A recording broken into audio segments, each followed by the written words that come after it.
Bismillahirrahmanirrahim. Assalamualaikum warahmatullahi wabarakatuh. Perkenalkan, nama saya Ijo Ahmad Mubarok, program studi Pendidikan Teknologi Informasi Universitas Muhammadiyah Tasikmalaya. Oke, di sini saya akan sedikit belajar atau menyampaikan mengenai prinsip-prinsip belajar dan asas pembelajaran.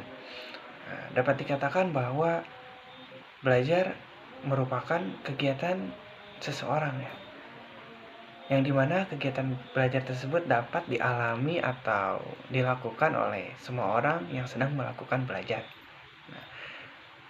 Bisa dikatakan bahwa siswa adalah suatu subjek yang terlibat dalam kegiatan belajar mengajar. Namun pada umumnya siswa belum menyadari akan pentingnya belajar. Oleh sebab itu, berkat informasi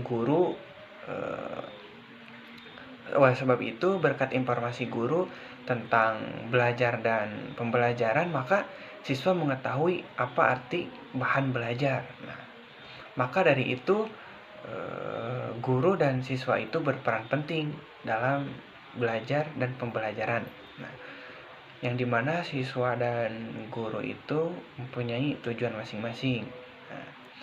Guru bertujuan untuk mencapai sarana belajar dan siswa mampu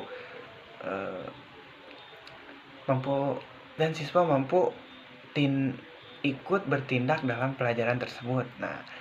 Yang bisa meningkatkan kemampuan kognitif, afektif, dan psikomotorik di dalam siswanya. Oleh sebab itu kita selaku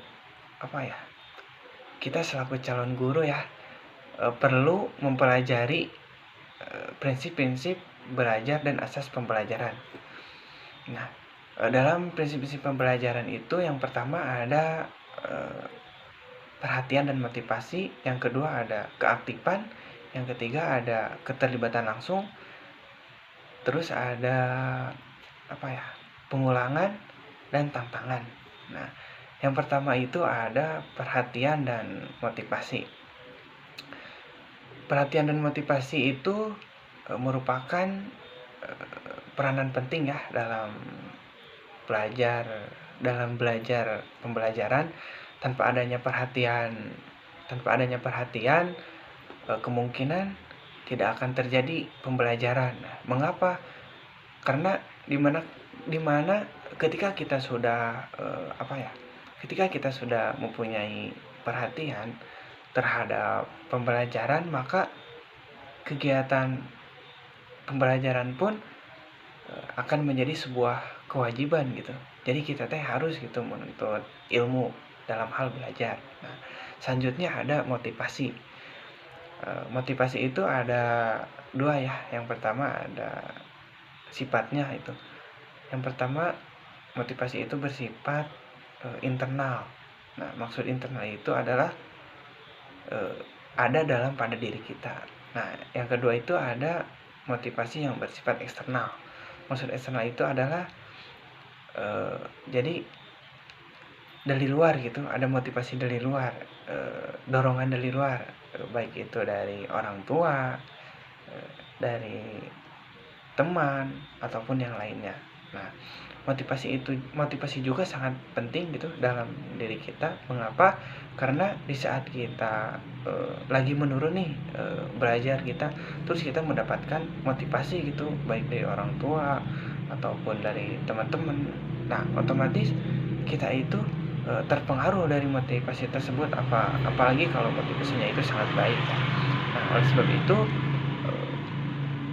perhatian dan motivasi itu sangat penting dalam kegiatan belajar pembelajaran untuk diri kita.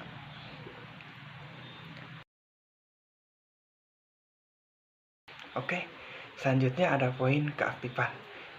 Di mana keaktifan itu muncul dari diri pribadi atau diri sendiri. Tergantung diri kita dan kemauan dalam diri sendiri.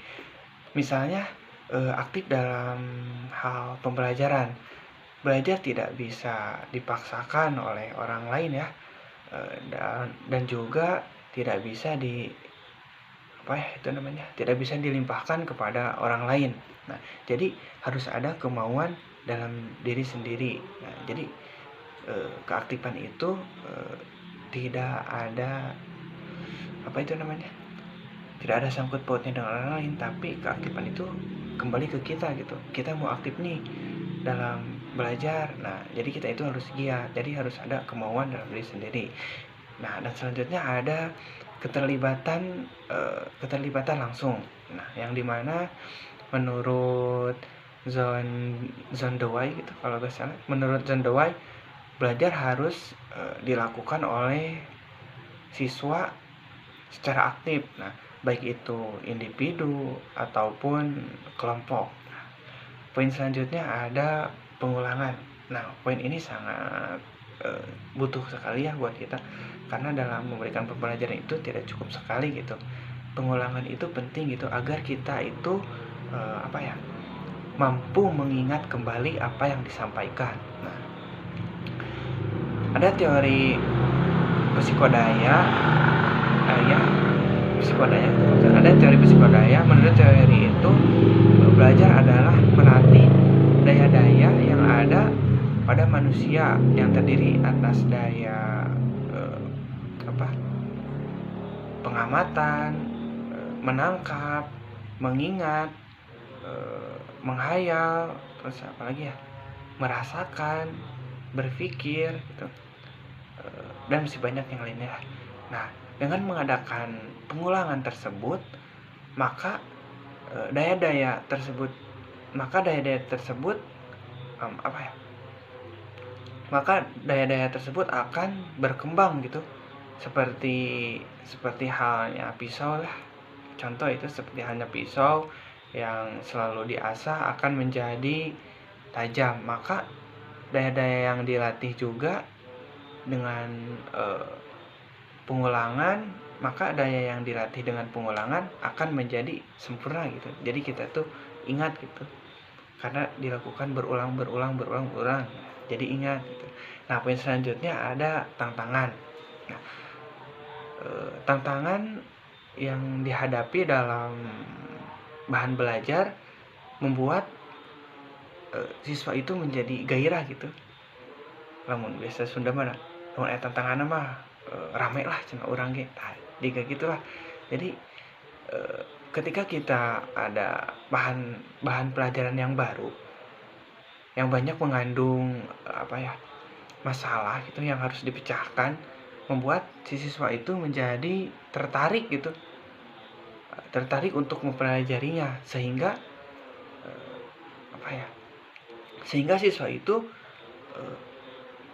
mampu gitu berusaha gitu, karena ada tantangan. Jadi si siswa itu mau berusaha dan rasa ingin tahunya itu menjadi besar gitu.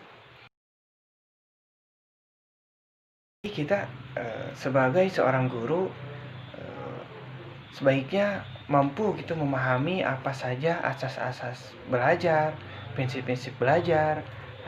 Dan guru yang baik berkarakter dan berbobot untuk bisa memberikan untuk bisa memberikan contoh atau ilmu kepada murid itu dengan baik ya. Bukan hanya guru yang datang memberikan tugas, tapi harus menjadi guru yang bisa menjadi pencerah di antara kegelapan. Nah, mungkin seperti itu yang dapat saya sampaikan. Mohon maaf bila ada kesalahan karena saya masih dalam tahap pembelajaran. Wabillahi taufiq wal hidayah. Assalamualaikum warahmatullahi wabarakatuh.